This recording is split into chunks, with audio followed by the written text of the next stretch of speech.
Welcome to Dan Really Likes Wine, presented by Pick n Pay, and welcome to one of my homes in Cape Town. It's a place I've spent many hours, the Table Bay Hotel, with its splendid views across the sea and across the waterfront up to Table Mountain when you can see it and it's not covered in mist.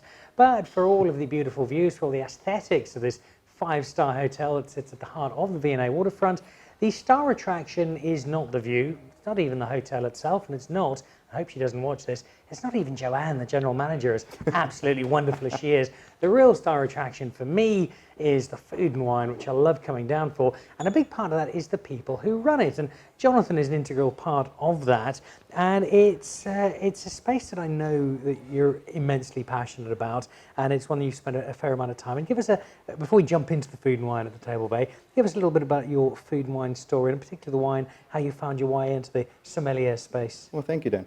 Well, I've been in the industry for probably about 10 years now. I started out as a bar waiter and a regular fine dining waiter there. Worked in a few hotels in South Africa before moving along to the cruise ships for a few years. It was there that I really developed a passion for alcohol itself, and I started being a bartender and learning, different techniques on how to make drinks, mixology, and so on. And then I decided that, it was time to move into a different branch, and wine was there, and I haven't looked back ever since. I mean, it's been an amazing journey. There's still things that I don't know. There's a lot of things I do know. But, it's an ever-changing landscape, especially with the world changing as it is, with the pandemic and all of that. But, wine has always been a constant in my life. When I talk to sommeliers, there's often either a particular bottle or a particular moment or a particular person, some trigger point that made them think, right, wine is for me. Does that apply to you as well? Yes, it does. Yes, it does.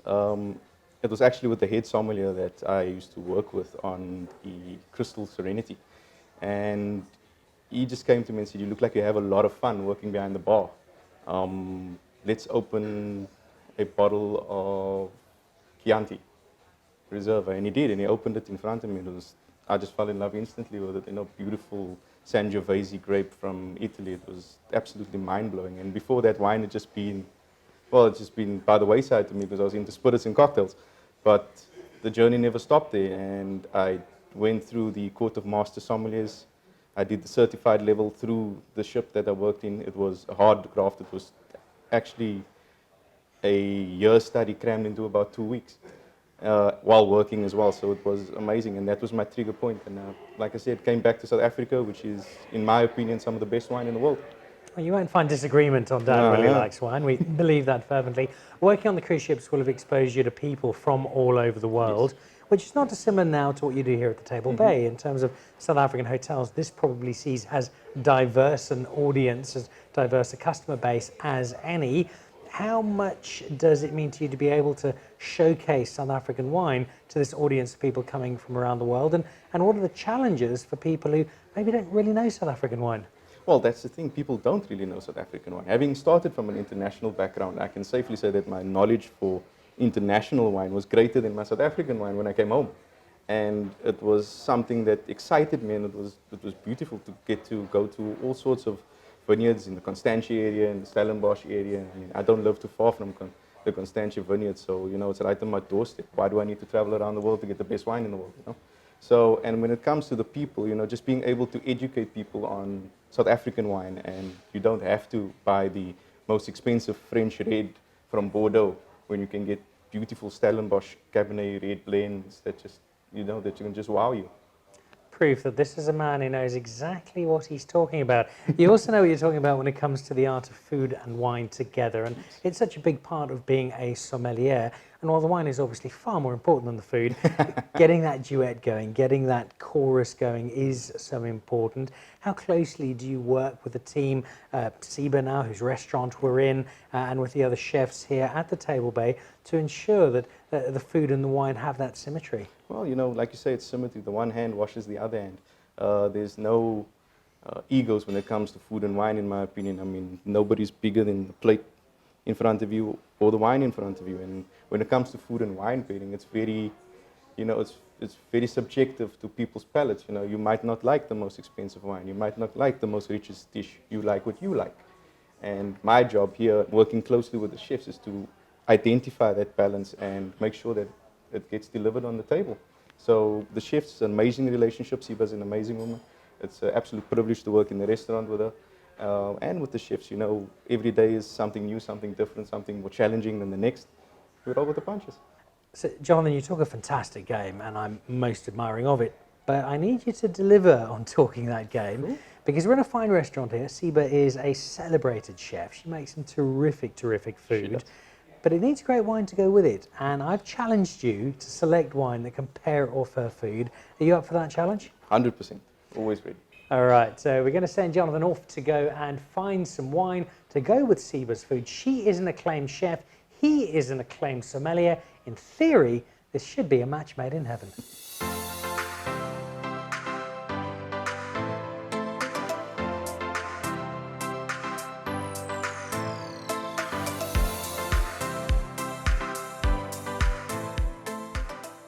Right, so starters have arrived. Even I can work out that this is some seared tuna, and seared beautifully. It is one of my favourite dishes. It just looks so fresh, and being down in the Cape, very happy to have seafood. But give me a touch more detail on what I'm eating for a starter here. Sure, no problem. So you've got sesame seed crusted on the tuna. Then you have a little bit of microgreens, some edamame beans, sugar snap peas, and your baby corn. And it's topped off with a beautiful sweet soya dressing. Ooh, which is lovely, but also adds to your challenge, because in tuna you've got a wonderfully dexterous food. You can Correct. have it with a white wine. I think a seared tuna with Pinot Noir often goes beautifully. Yeah, There probably are that, a lot of different options, but suddenly you throw in that sweet soya and you've got a slightly different story. So what has that inspired you to pair? Well, I'm going with the Palate Summer Court Chardonnay on this one because I feel I need a little bit of acidity just to combat that little bit of sweetness that's going to come through with the soya. You know, and it's come from third and fourth filled oak barrels, so it's not heavily oaked. So it's a typical style of South African Chardonnay as well, not too heavily oaked. It's just lovely, easy drinking, very well balanced. And that is the trick when it comes to food and wine pairing, you know, finding that balance. I don't think that you should pick the most expensive bottle of wine when it comes to food pairing because you might lose the food or lose the wine. You've got to find a marriage there in the middle, and I feel that this just works perfectly.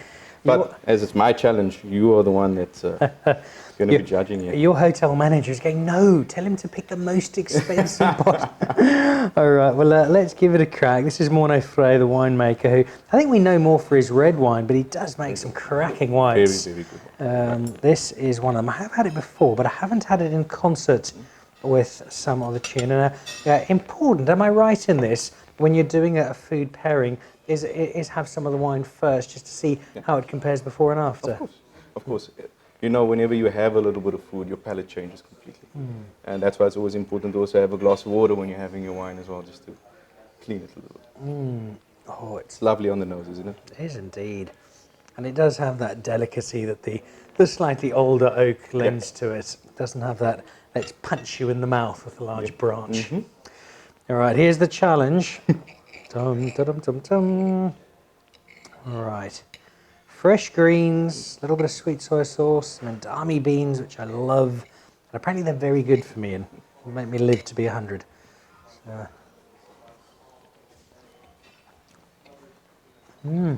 That's probably two of my favourite things in food and wine, and that's freshness. And this, the tuna's just seared, those greens are beautifully fresh, there's a crispness to them, and so much that plays off, but not that they kind of just sit and you don't notice either of them. There's still enough of a difference to just play off. Let me test it post-food, see how it goes. I think I'll join you with that one. Oh, that is really, really good. And it's a space where we probably don't do as much as we could in South Africa of celebrating our white wine, our Chardonnays, our Chenin, our white blends with food, and with food that we don't always anticipate. Because I think for a lot of South Africans, the moment you say white wine, we'll have a piece of lionfish with some lemon butter, and that's kind of where it goes. It's very interesting you say that because the international audience knows South African for Chenin Blanc. And You know, Chenin the blends. the old Stein. Yeah. We're known for our white wines as well as our red, but here in South Africa, you are correct. I mean, we're Cabernet country, if you will. Yeah, and especially with food. So this is a great pairing. You are 1 from 1 so far. Thank you. So congratulations. I'm just going to have one more mouthful just to be absolutely sure. It is, of course, Siba's food, so Siba, well done. This is glorious. But I think, and I maybe better whisper this in case Siba's listening, I think Jonathan's doing better so far. I'm going to finish this off purely for research purposes, not because I just think it's absolutely amazing, and wash it down with some more wine.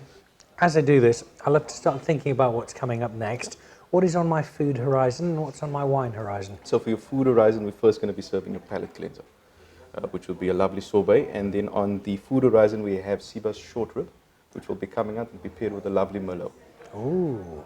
Oh, there we go. There's another under-recognised wine, but we'll talk more about that when it comes.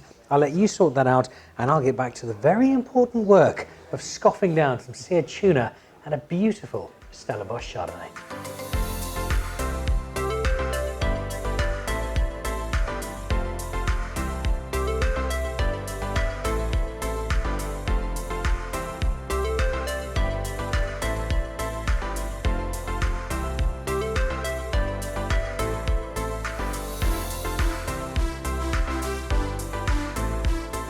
Right, so not only have I demolished the seared tuna and the glass of Chardonnay, but I also got rid of one of those Dombolo, which are surprisingly light and gentle. Beautiful. They can be big and heavy and kind of fishing weights, but that was anything but.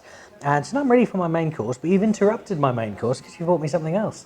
So what you have in front of you there is our palate cleanser. So it's a rooibos and ginger infused berry sorbet. Ooh, sounds magnificent. And what I particularly like about this is that you've ingeniously paired it with a glass of sparkling water. Another palate cleanser just to get you ready.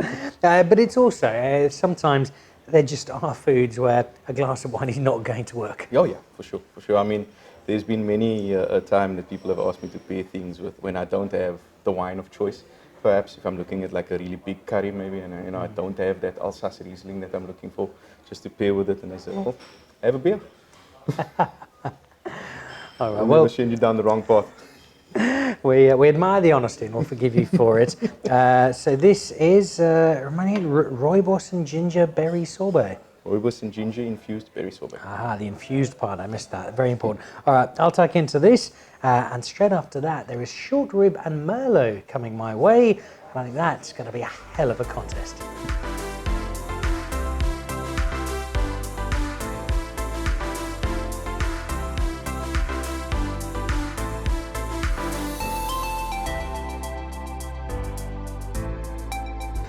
And so on to the glory that is main course, and I say glory very specifically because this looks fabulous. Now, I remember you looking at me with a very straight and honest face when I started this saying, yeah, Dan, I'm not going to do the food, yeah, I'm just going to do the wine. I'm getting a sense that inside you're thinking, I wish I had a bowl of this in front of me as well. Twisted up arm or call me a liar. I'd love it. This food is fantastic. What you see in front of you is our slow braised beef short rib, and I mean, with a creamy new potatoes, we've got roasted cherry tomatoes and broccolini, and it's served with a lovely thyme jus. It just screams of South African goodness. Yeah, and it's also it's one of those cuts that you go back 5-10 years ago, people would have looked at you a bit strangely, short rib, and now it's probably as cool a beef cut as there is. Nothing like meat falling off the bone and a lovely glass of red to go with it. Well, let's talk about that glass of red, because a short rib dish screams out immediately that. You've gone with the Merlot. We'll talk a little bit about Merlot being a little maligned, which I believe it is. But first of all, tell me, why have you picked this particular wine? So particularly this one and particularly this vintage. It's a 2018 vintage, which was known to be one of the driest years in South Africa because of the drought at the time. So the wine that came out might have been of a lower yield, but it was a very high quality in terms of wine. And in terms of this Merlot, it's gone through 3 different phases in oak, first, second, and third full. And it's got a lovely creamy finishes, silky tannins, which I think pairs very well with the rich food that you're going to have in front of you. So it's got enough bite to deal with the short rib, and it's also, you know, not going to overpower it or be underwhelmed by it as well. I think it's going to make for a staggeringly good combination. I love the fact you've chosen Merlot, and not just Merlot, but Merlot from Durbanville, because that speaks to 2 particular spaces. In terms of Merlot, Merlot is a straight varietal. Doesn't tend to get that much attention in South Africa. We dash off to our cabs and our Bordeaux blends and our other bigger reds that we know perhaps a little more. But then also when we think of Durbanville, for so many people, Durbanville, that's Sauvignon Blanc territory. And yet Durbanville has shown time and again that they've got the ability to make so much more, and particularly some absolutely fabulous red wine. Oh yes, particularly when you talk about the Merlot grape. When I was learning about it, they always used to tell me, the master sommelier that taught us was, this is the female grape.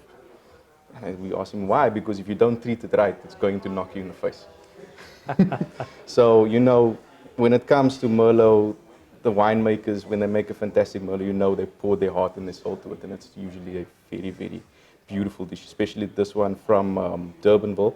I stumbled upon it with my wife, actually, and I don't really drink that much Merlot, to be quite honest, but there's a bottle in the house every week. All right, so it's the De Grendel Merlot from Durbanville. The colour is just majestic. Lovely and ruby, you know, a little bit of garnet there as well. And probably 3 years old now, so it should still have that freshness. It's going to help with the richness that is. It's just looking at me, it's dripping in money, this dish. It's that rich. This is Chris Morris as a bowl of food. Oh, that is nice.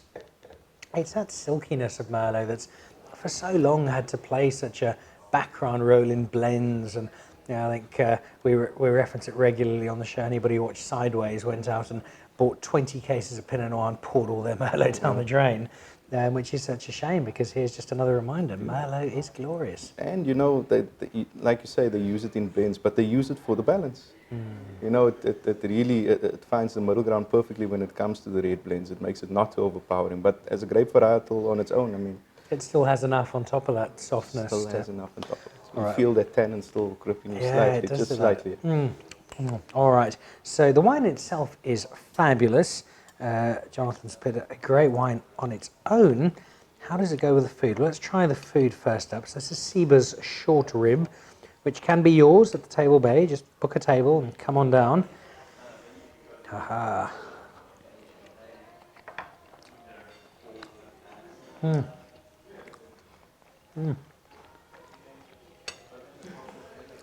It's a dish I often feel guilty about eating, because it tastes like it must be bad for me because it's so good. You can feel that fat. There's the marbling, that slow cooking that's just broken everything down. Oh, it is falling apart. It is so good. But how good is it with the wine? So far, remember, we're 1 out of 1 from Jonathan. If he fails this test, he has to go back and work on the cruise liners. So it's a big one for him. Oh, yeah, it's what you said earlier, it's balance. And there's enough of that grip, enough of that tannin, but still that smoothness. And it's a bit of a seesaw. They kind of swing together. I really, really like that. At least I think I really like it, but to be absolutely sure, because this is a very professional show, and We need to do very it. professional. We need to go in again. I might need to finish the entire glass and the entire short rib purely for research purposes. I'll leave you to it. It is fantastic. Before you do go off, because I know you've still got a dessert to plan, how much time do you spend sitting with the food, with the chefs, with the wine, getting a sense of where they're going and where you're going, and ultimately who calls the shots? Do you ever get to say to the chefs, this is amazing, but I need something different for it? Well, in the past, I used to do that. You know, I'm a firm believer that the food goes with the wine, because I can't change the wine. I can change the food. Yeah. The wine's already been made for me. So, but you know, in a restaurant that I work in now with this food, it's a joy to pay. It's incredibly easy. So you know, I don't really need to worry too much. But yes, the process behind it is they sit. I have a taste. I choose the wines that come with the food that goes on the menu, and it's a marriage, as you would say. I can see the enjoyment. It's written large on your face. And I love that line. You can change the food, you can't change the wine. So chefs, make the food match the wine. I'm going to finish this off. You've got dessert. You were 2 from 2 so far. So you're not back on the cruise ships, but there's still a chance. We've got one more to go. I'll let you sort that one out and I'll finish off dinner. Enjoy.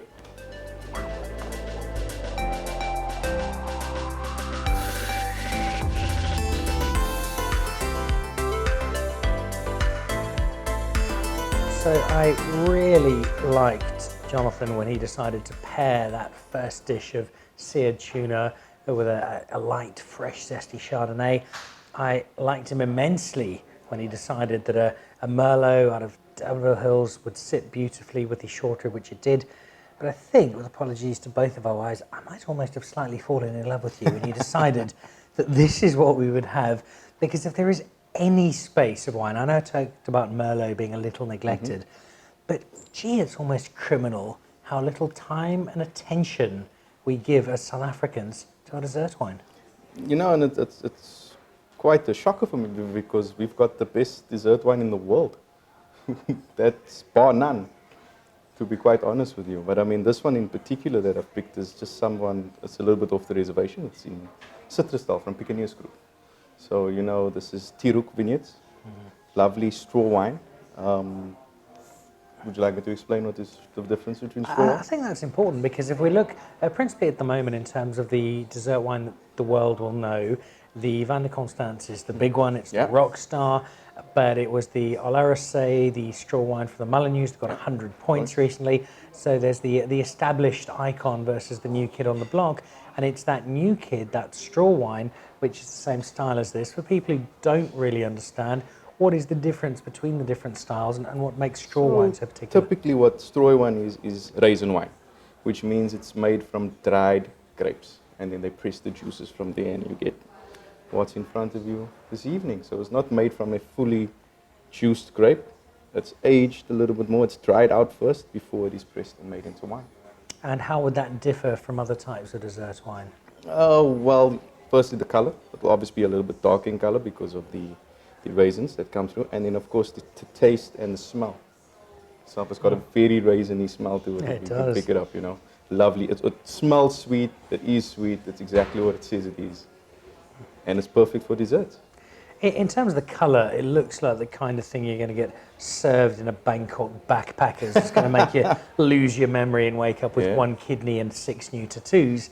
And yet, on the nose, you're thinking, hang on, no, that's not nearly as abrasive as I might expect.